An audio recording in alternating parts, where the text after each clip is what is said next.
Hello student, apex institute के online class में आपका स्वागत है।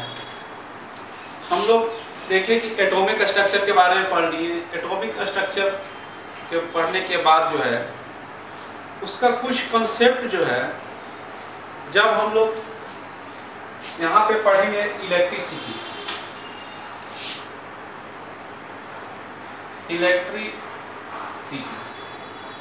तो इलेक्ट्रिसिटी यानी कि जिसको हम लोग बोलते हैं विद्युत धारा।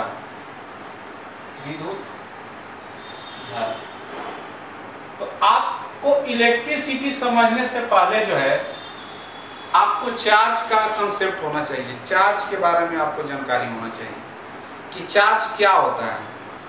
और अगर आप चार्ज समझ जाएंगे तो अपने आप आपको पता चल जाएगा कि इलेक्ट्रिसिटी क्या होता है। तो हम लोग जो है केवल एग्जाम के पर्पस से ही इस चैप्टर को पढ़ेंगे। एग्जाम में कैसे कैसे इससे क्वेश्चन आता है उसके बारे में हम लोग पूरा स्टडी करेंगे। और पहले इसको समझने से पहले आपको चार्ज को समझना पड़ेगा। तो हम लोग समझते हैं कि सबसे पहले देखो, अगर कोई भी कंडक्टर है तो हम लोग ये जानते हैं कि अगर कोई कंडक्टर है तो हम बोलते हैं कि इलेक्ट्रिसिटी का फ्लो हो रहा है। तो सिंपल लैंग्वेज में हम लोग बोलते हैं कि यानी कि इलेक्ट्रिसिटी का फ्लो हो रहा है, इसका मतलब कि चार्ज का फ्लो हो रहा है। और अगर बोलता है कि चार्ज का फ्लो हो रहा है तो आपको समझ में आना चाहिए कि चार्ज का मतलब होता है इलेक्ट्रॉन का फ्लो हो रहा है।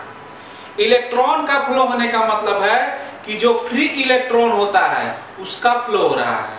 तो आपको इलेक्ट्रिसिटी के मतलब क्या होता है, यानी कि आपको इलेक्ट्रिसिटी के मतलब हो गया कि आपको flow of charge. Flow of charge को ही हम लोग क्या बोलते हैं, इलेक्ट्रिसिटी कहते हैं। तो अब देखो यहाँ पे जो आपका टर्म आया चार्ज, तो इस चार्ज के बारे में आपको जानकारी होना चाहिए कि ये चार्ज क्या होता है, ये चार्ज आपको क्या होता है। तो पहले ये चार्ज के बारे में हम लोग समझेंगे। ये चार्ज क्या होता है, जैसे मान लो कि ये दो ऑब्जेक्ट है और दो ऑब्जेक्ट को हम लोग क्या कर रहे हैं, इसको आपको घर्षण कर रहे हैं, ठीक है ना, आपको इसको रब्ड कर रहे हैं। तो इसको रब्ड करने के बाद जो है इसमें जो एक पे हो जाएगा पॉजिटिव और दूसरा पे हो गया निगेटिव, ठीक है। यानी कि यहाँ पे जो कंसेप्ट है कि अगर कोई भी ऑब्जेक्ट है और दोनों को अगर रब्ड करेंगे तो उससे क्या होगा कि चार्ज का क्रिएशन होता है, चार्ज उसी से बनता है। ये जो कंसेप्ट है ये बहुत पुराना कंसेप्ट है।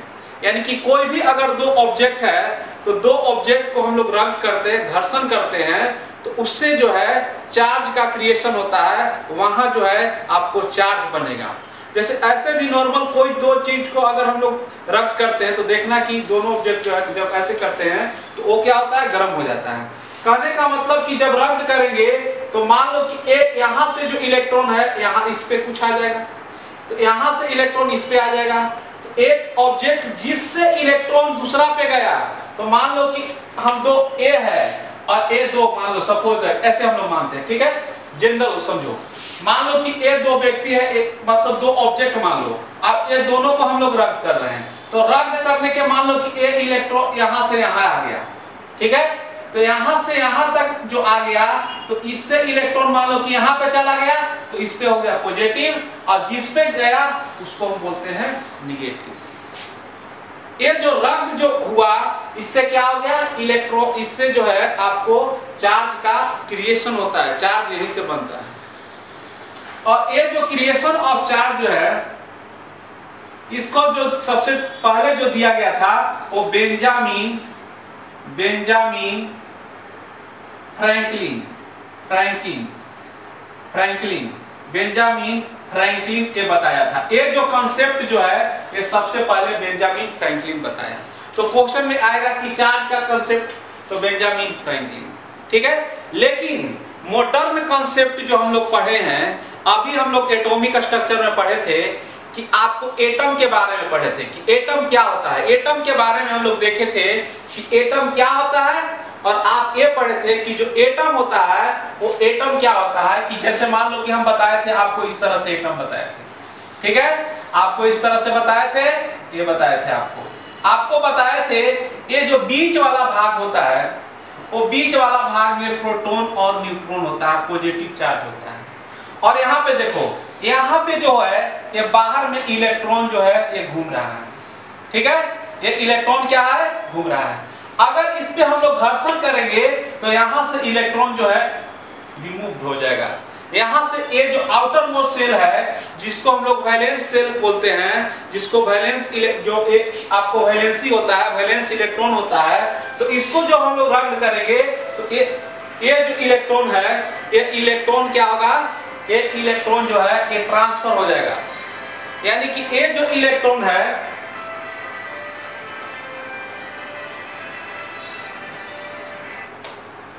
ये जो आपको इलेक्ट्रॉन है, ये इलेक्ट्रॉन जो है आपको रिमूव हो जाएगा। तो कहने का मतलब क्या होगा कि अगर मान लो कि ये इलेक्ट्रॉन यहां से जाएगा तो यहां पे जो है ये क्या हो जाएगा, पॉजिटिव चार्ज आपको क्रिएट हो जाएगा। यही जो इलेक्ट्रॉन है, ये जो मूव कर रहा है यहां से जो जा रहा है, इसी इलेक्ट्रॉन को हम लोग बोलते हैं चार्ज, ठीक है। यानी कि कोई भी अगर ऑब्जेक्ट है तो अगर हम लोग दोनों ऑब्जेक्ट को हम लोग घर्षण करेंगे तो इलेक्ट्रॉन क्या होगा, यहाँ से रिमूव हो जाएगा। यही आपको क्या है, ये जो इलेक्ट्रॉन है ना, इसी को बोलते हैं हम लोग चार्ज। चार्ज का क्रिएशन आपको ऐसे ही होता है। यानी कि एटॉमिक स्ट्रक्चर के कंसेप्ट से ही हम लोग को चार्ज का क्रिएशन होता है, इसी को बोलते हैं हम लोग मॉडर्न कंसेप्ट। और जो घर्षण वाला जो कंसेप्ट है वो है आपको ओल्ड कंसेप्ट। यानी कि चार्ज का मतलब होता है फ्लो ऑफ इलेक्ट्रॉन। चार्ज का मतलब क्या होता है, फ्लो ऑफ इलेक्ट्रॉन। चार्ज का मतलब होता है, करंट का मतलब होता है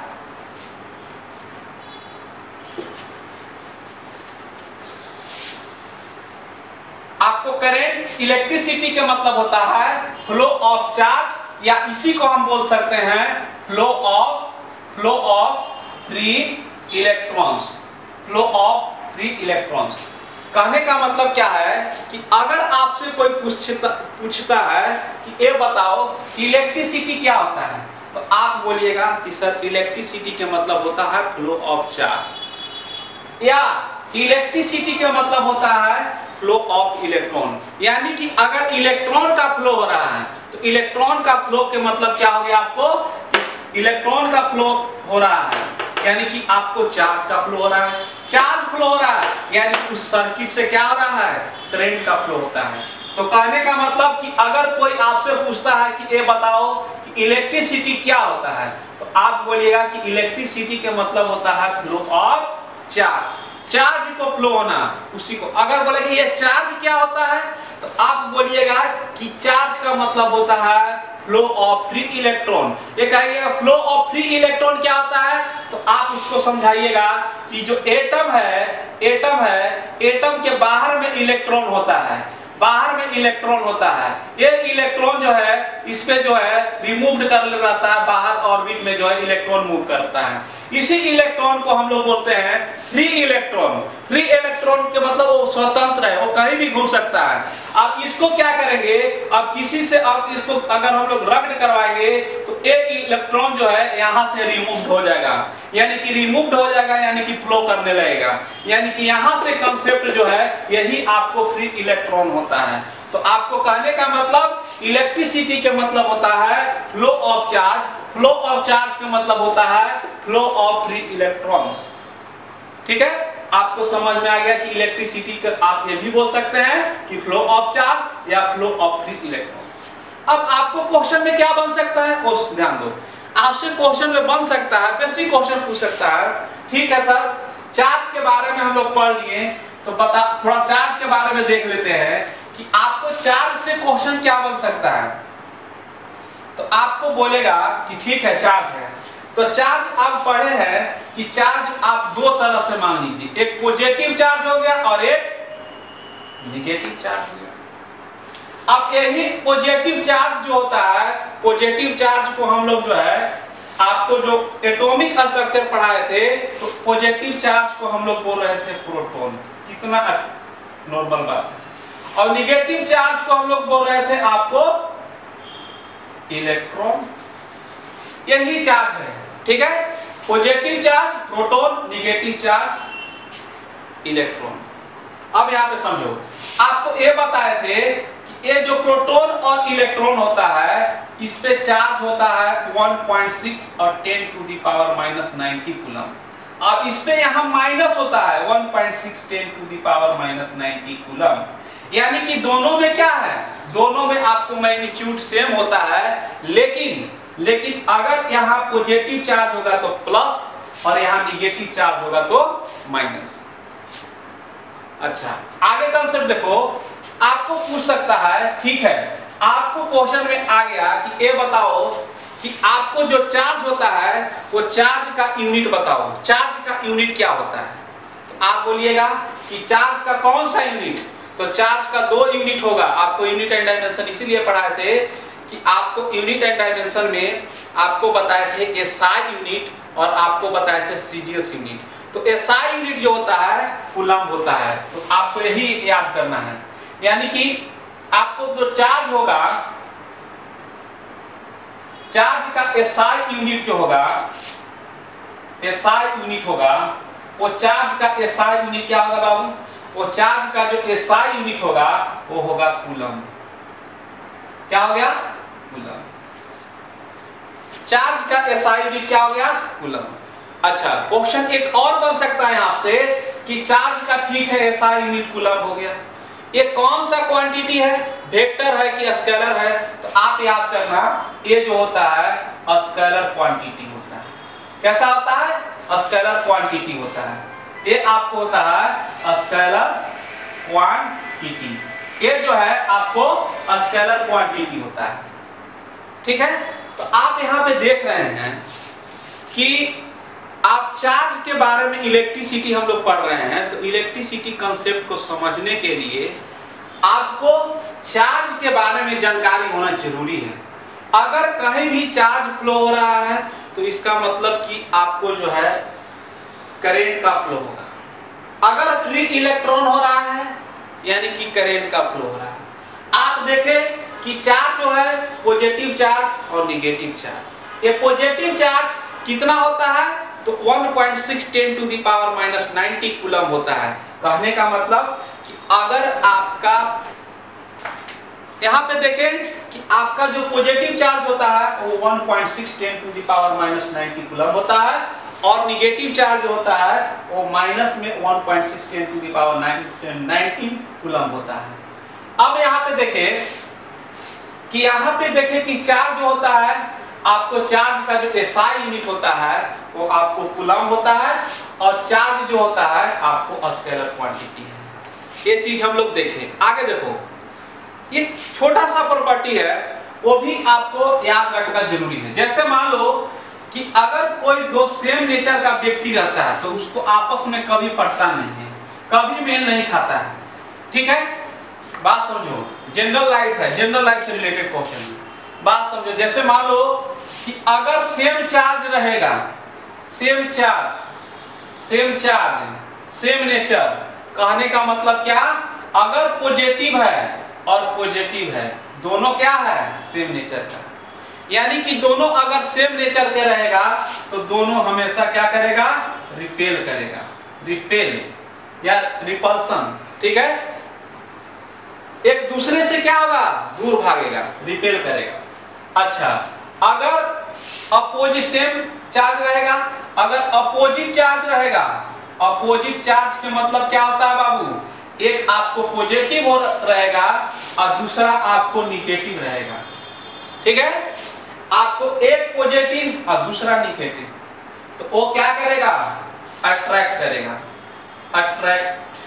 अट्रैक्ट करेगा।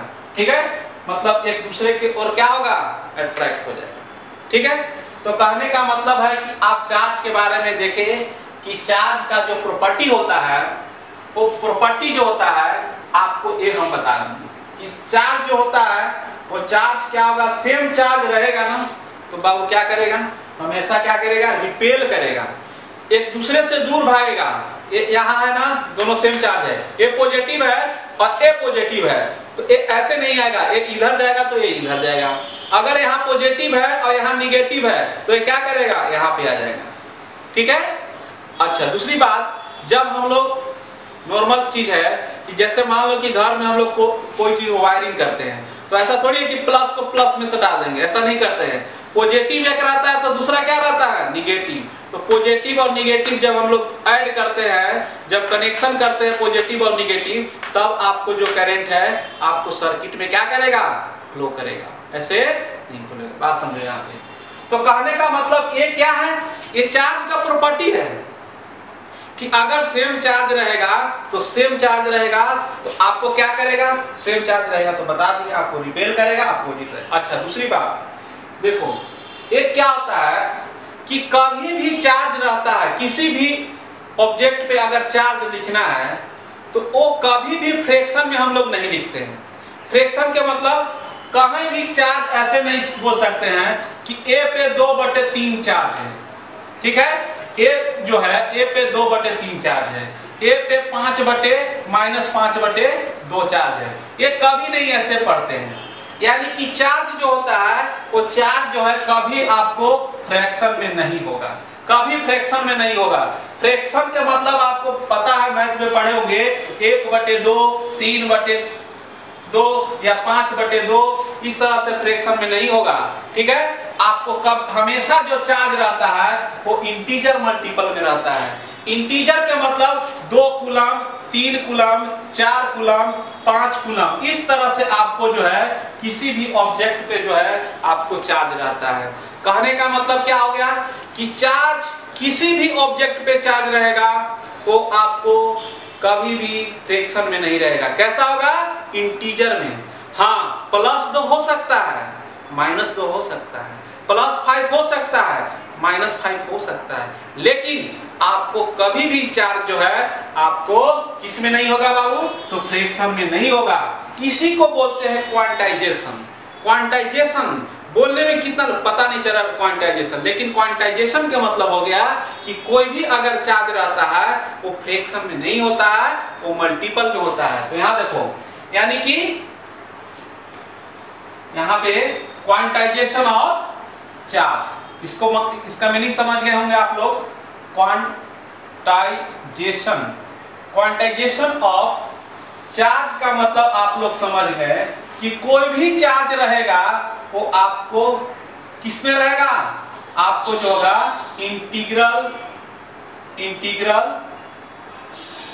मल्टीपल के रूप में रहेगा, ठीक है। इंटीग्रल मल्टीपल के मतलब हो गया +2, -2, -5 या +5, इस तरह से रहता है, इंटीग्रल मल्टीपल में रहता है। तो आपको समझ में आ गया कि सर ये जो क्वांटाइजेशन ऑफ चार्ज है ये आपको बाबू फार्मूला बन गया। ये फार्मूला बन गया Q बराबर Ne। N क्या है, number of electron, number of electron. एक यहाँ पे रखेंगे, एक क्या है, चार्ज है ना। एक आपको चार्ज का वैल्यू याद होना चाहिए, कितना होता है 1.6 10⁻⁻90 कूलम। ई का वैल्यू आपको बताए हैं, ठीक है। N बराबर 1, तो 1 गुने इतना।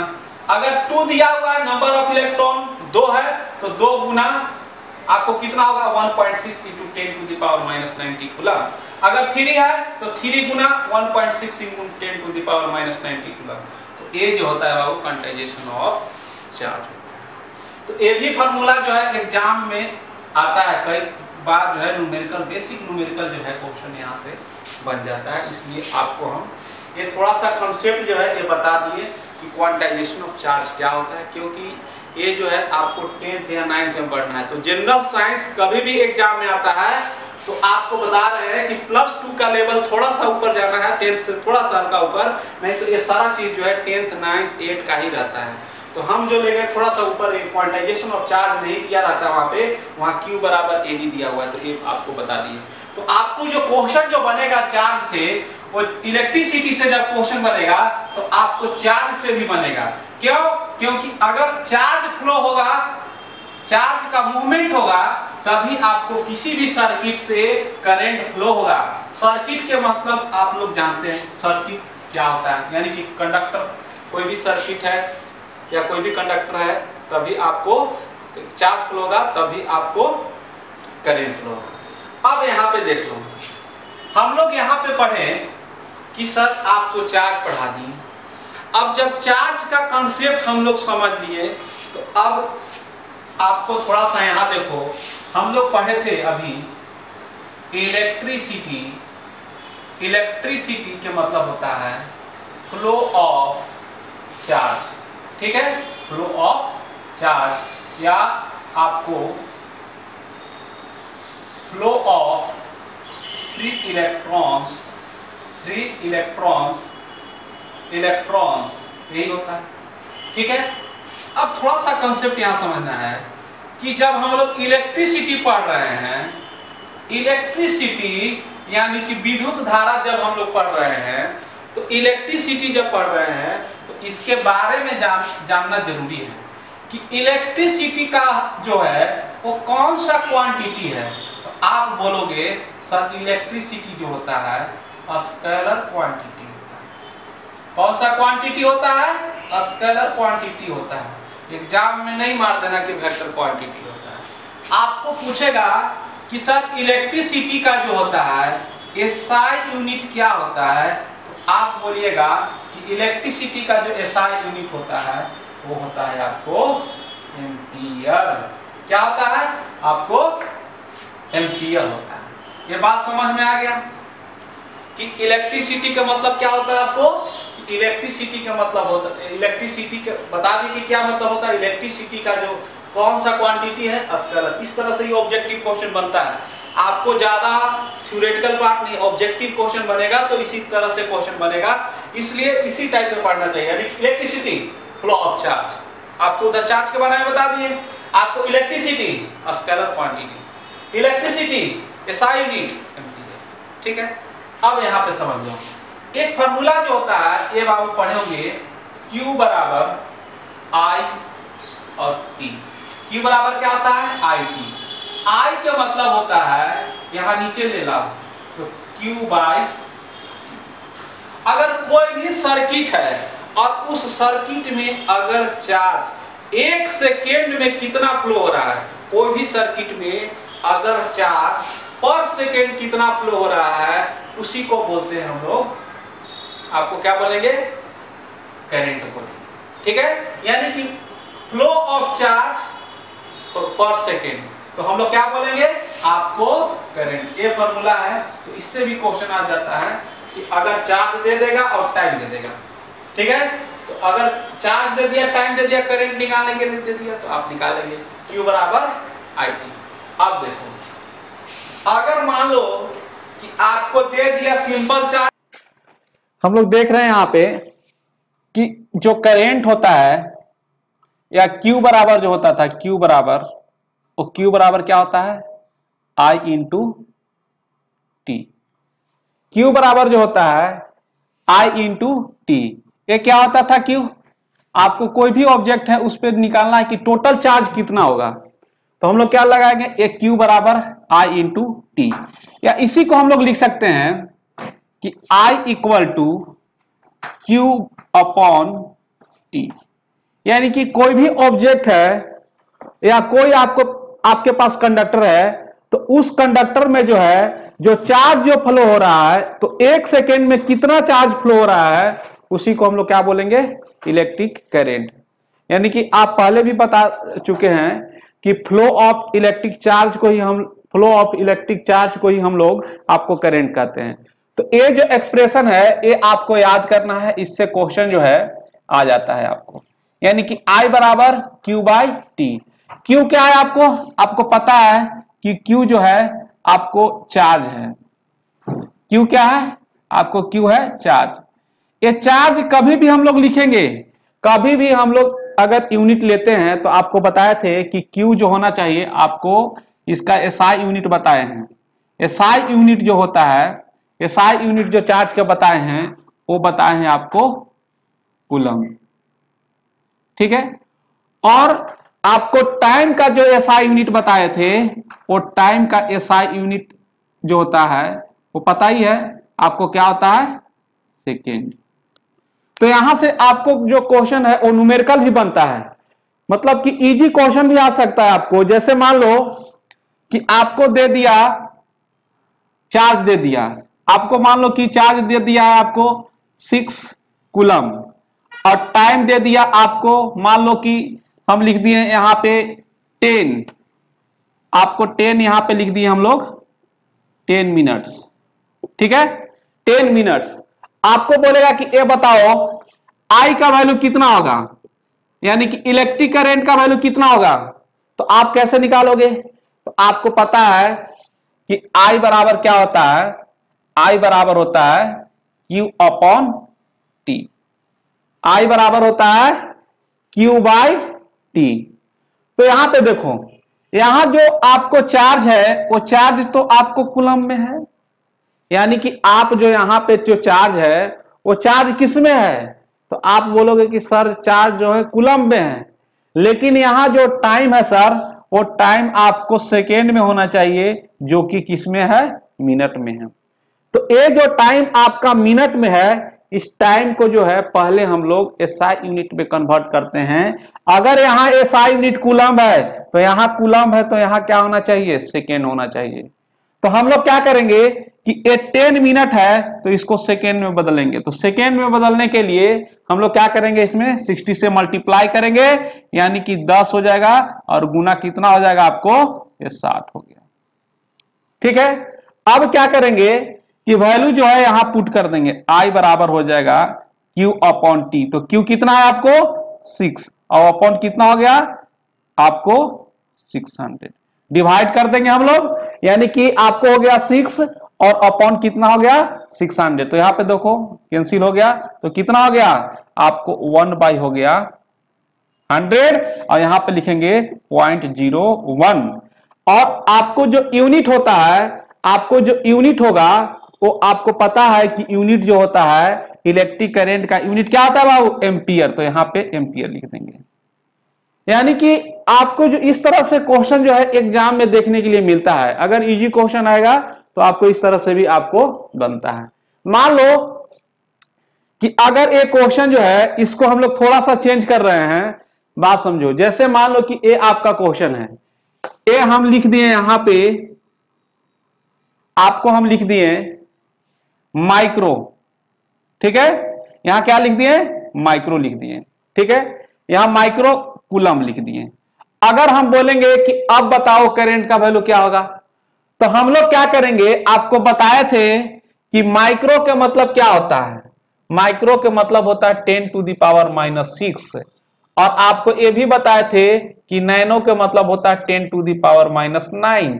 तो ये चीज ध्यान देना है, कई बार क्वेश्चन जो है आपको ऐसे ही दे देगा, यहां माइक्रो लिख देगा, आपको कंफ्यूज पता ही नहीं चलेगा, जो कि इजी क्वेश्चन होता है।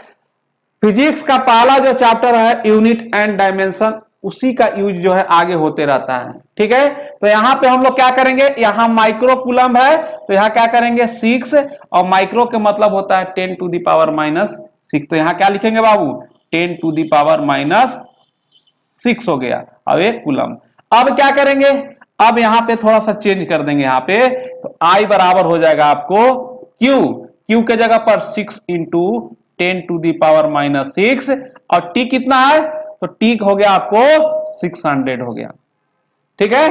अब यहां देखो ये कैंसिल हो गया, तो आपको क्या हो गया बाबू, ये आपको जो हो गया यहां पे 10 टू द पावर -6 और 10 टू द पावर हो गया 2, ऊपर ले जाएंगे तो क्या हो जाएगा, माइनस हो जाएगा, यानी कि 10 टू दी पावर हो गया 2 प्लस 2 है, ऊपर जाएगा तो माइनस, तो 6 और 2 कितना हो गया 8 हो गया। इतना आपको क्या हो जाएगा, आई का वैल्यू इतना एम्पियर हो। तो हम लोग देख लिए कि क्वेश्चन जो है आपको एग्जाम में जो है इस तरह से भी न्यूमेरिकल क्वेश्चन जो है कई बार इजी क्वेश्चन जो है एग्जाम में आपको देखने के लिए मिल जाता है। तो आगे हम लोग देखते हैं कि आपको जो है नेक्स्ट में देखते हैं कि जैसे मान लो कि हम लोग जो है इलेक्ट्रिक करंट पढ़ लिए, इलेक्ट्रिक करंट, इलेक्ट्रिक करंट के मतलब होता है, आपको बताए हैं फ्लो ऑफ फ्री इलेक्ट्रॉन्स, ठीक है, बात समझना। अब आगे के जो कॉन्सेप्ट है थोड़ा समझना है यहां पे। अगर कोई भी ऑब्जेक्ट है, ठीक है, अगर मान लो कि कोई भी ऑब्जेक्ट है, अगर मान लो कि जनरल लाइफ से रिलेटेड सोच लो, मान लो कि कोई ऐसा भी है जो इंसान आगे बढ़ता है, लेकिन उसको क्या है कि कोई रोकना चाहता है, उसको अपोज करना चाहता है कोई काम करने से लिए। यानी कि इनवर्स में कोई भी अगर कोई इंसान अच्छा काम करता है तो उसके रास्ता में कोई ना कोई रुकावट आता ही आता है। तो मान लो कि अगर कोई कंडक्टर है और उस कंडक्टर से अगर मान लो कि आपको इलेक्ट्रिक करंट फ्लो हो रहा है, तो वो जो है करंट क्या हो रहा है, इलेक्ट्रिक करंट फ्लो हो रहा है, तो उसको जो है वो जो करंट फ्लो हो रहा है उसको क्या करता है कि एक अपोजिंग फोर्स लगता है। यानी कि उसको अपोज करने वाला भी उस सर्किट में एक फोर्स है, उस फोर्स को हम लोग क्या बोलते हैं, उस फोर्स को बोलते हैं रेजिस्टेंस। तो हम लोग क्या देखेंगे, हम लोग देखेंगे अब थोड़ा सा यहां पे है रेजिस्टेंस के बारे में हम लोग समझेंगे कि रेजिस्टेंस क्या होता है। रेजिस्टेंस जो होता है, अगर कोई भी ऑब्जेक्ट, अगर कोई भी इलेक्ट्रिक सर्किट है और अगर इलेक्ट्रिक सर्किट में करंट फ्लो हो रहा है तो उस करंट को फ्लो करने के लिए एक अपोजिंग फोर्स लगता है, उसी फोर्स को हम लोग बोलते हैं रेजिस्टेंस। जैसे मान लो कि अगर यहां पे हम मार्कर ए आपको इस तरह से आ रहा है, नीचे आ रहा है, तो यहां पे जो है ए नीचे आ रहा है, तो ए नीचे नहीं, इसके अपोजिट में भी एक फोर्स लगता है जिसको हम बोलते हैं फ्रिक्शन फोर्स। ठीक है, हम लोग क्या बोलते हैं, फ्रिक्शन फोर्स। लेकिन जहां पे इलेक्ट्रिक करंट फ्लो होता है और इलेक्ट्रिक करंट फ्लो होता है वहां पे जो है अपोजिंग फोर्स लग रहा है, उसी को बोलते हैं हम लोग रेजिस्टेंस। तो यहां पे देख रहे हैं कि रेजिस्टेंस जो होता है, ये रेजिस्टेंस क्या होता है, तो रेजिस्टेंस के बारे में हम लोग बोलते हैं कि रेजिस्टेंस जो होता है ये अपोजिंग फोर्स होता है। यानी कि अपोजिंग फोर्स, अपोजिंग फोर्स, बस इतना ही याद रखना है। अगर कोई भी सर्किट है और उस सर्किट में करंट फ्लो होता है तो वो क्या होता है, एक अपोज करने वाला फोर्स लगता है, उसी को हम लोग बोलते हैं रेजिस्टेंस। अब सिंपल समझो, कई बार क्या है इस तरह से पूछता है कि आप बताओ रेजिस्टेंस जो होता है, रेजिस्टेंस का यूनिट क्या होता है। तो आप लोग शुरू से 9th या 10th क्लास में पढ़े होंगे कि रेजिस्टेंस जो होता है, रेजिस्टेंस का जो यूनिट होता है वो ओम होता है। क्या होता है आपको, ओम होता है। ठीक है, ओम होता है। और ओम को है हम लोग कैसे रिप्रेजेंट करते हैं, तो ये आपको सिंबल हो गया। ठीक है, ओम होता है, आपको रेजिस्टेंस का यूनिट क्या होता है, ओम। और ओम को किस तरह से हम लोग रिप्रेजेंट करते हैं, इस तरह से। ठीक है, आगे समझो। अगर मान लो कि एस सिंबल हो गया ओम को, हम लोग क्या होता है रेजिस्टेंस, देखो रेजिस्टेंस को हम लोग कैसे रिप्रेजेंट, अगर रेजिस्टेंस का हम लोग को सिंबल बनाना है तो हम लोग क्या करेंगे, इस तरह से होता है। ये जो देख रहे हैं इसी को बोलते हैं हम लोग रेजिस्टेंस। क्या बोलते हैं, रेजिस्टेंस। कहने का मतलब क्या है कि अगर रेजिस्टेंस आपसे पूछेगा तो रेजिस्टेंस क्या होता है, आप बोलिएगा कि रेजिस्टेंस जो होता है एक अपोजिंग फोर्स होता है। When electric current flow in A circuit, तो क्या लगता है, एक अपोजिंग फोर्स लगता है। लेकिन आपको बोलेंगे कि रेजिस्टेंस जो है किस में मेजर किया जाता है, तो हम लोग क्या कहेंगे, ओम में। अगर कोई भी, जैसे मान लो कि ट्रांजिस्टर है या कोई भी इलेक्ट्रॉनिक हम लोग खरीदने जाते हैं, अगर बोलते हैं कि यह काम करना, रेजिस्टेंस देना, तो वो रेजिस्टेंस देगा तो ऊपर उस पर लिखा रहेगा 2 ओम, 3 ओम, 4 ओम, 5 ओम। तो ओम क्या हो गया, ओम जो है वो यूनिट हो गया। ठीक है, तो हम लोग रेजिस्टेंस का यूनिट क्या होता है, तो रेजिस्टेंस का यूनिट जो होता है आपको ओम होता है। अगर मान लो कि सिंबल हो गया, कैसे हम लोग रिप्रेजेंट करते हैं, तो हम लोग देख लिए कि हम लोग जो होता है सिंबल जो होता है आपको कैसे होता है, अभी देखो इस तरह से अभी बता दिया आपको। ठीक है, यानी कि ए रेजिस्टेंस का यूनिट हो गया, ए आपको इस तरह से हम लोग रिप्रेजेंट करते हैं। किसी भी रेजिस्टेंस को कैसे रिप्रेजेंट करते हैं, तो हम लोग इस तरह से आपको रिप्रेजेंट किया जाता है। आगे थोड़ा समझते हैं। जैसे क्या होता है कि अगर कोई भी सर्किट है या कोई भी कंडक्टर है तो आपसे पूछेगा कि ये बताओ कि वो जो सर्किट है, वो सर्किट का जो रेजिस्टेंस होता है आपको किस पे डिपेंड करता है। ठीक है, अगर मान लो कि कोई भी अगर इलेक्ट्रिक सर्किट है तो वो इलेक्ट्रिक सर्किट से मान लो कि आपको, जैसे मान लो कि करंट फ्लो हो रहा है। ठीक है, अगर तो आपसे पूछेगा कि ये जो रेजिस्टेंस है वो रेजिस्टेंस का वैल्यू जो है किस पे डिपेंड करता है। तो बात समझना, रेजिस्टेंस जो होता है डायरेक्टली प्रोपोर्शनल टू होता है एल, यानी कि लेंथ ऑफ कंडक्टर। आर जो होता है directly proportional to length of a conductor. अगर कोई भी कंडक्टर है और उसका अगर लेंथ बढ़ाएंगे तो आपका रेजिस्टेंस जो है बढ़ेगा। डायरेक्टली क्या मतलब हो गया कि अगर रेजिस्टेंस बढ़ेगा तो आपको लेंथ बढ़ाना पड़ेगा, यानी कि लेंथ बढ़ रहा है तो आपका रेजिस्टेंस भी बढ़ेगा। तो आपको होता है, ये होता है, आपको इस पे डिपेंड करता है। दूसरी बात कि रेजिस्टेंस जो होता है इनवर्सली प्रोपोर्शनल होता है area of cross section. Resistance क्या होता है, इनवर्सली प्रोपोर्शनल होता है एरिया ऑफ क्रॉस सेक्शन। और ये जो इक्वेशन होता है इसी को हम लोग दोनों को कंबाइन कर देते हैं इस तरह से आर, और यहां डायरेक्टली ये साइन जो है यहां साइन लिख दिए और एल बाय यहां पे एल लिख दिए, एल बाय ए लिख दिए।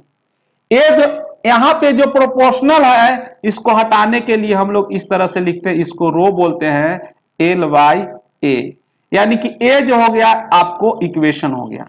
कहने का मतलब क्या हो गया कि रेजिस्टेंस का एक जो है नॉर्मल एक्सप्रेशन है, इसको तो याद कर लेना।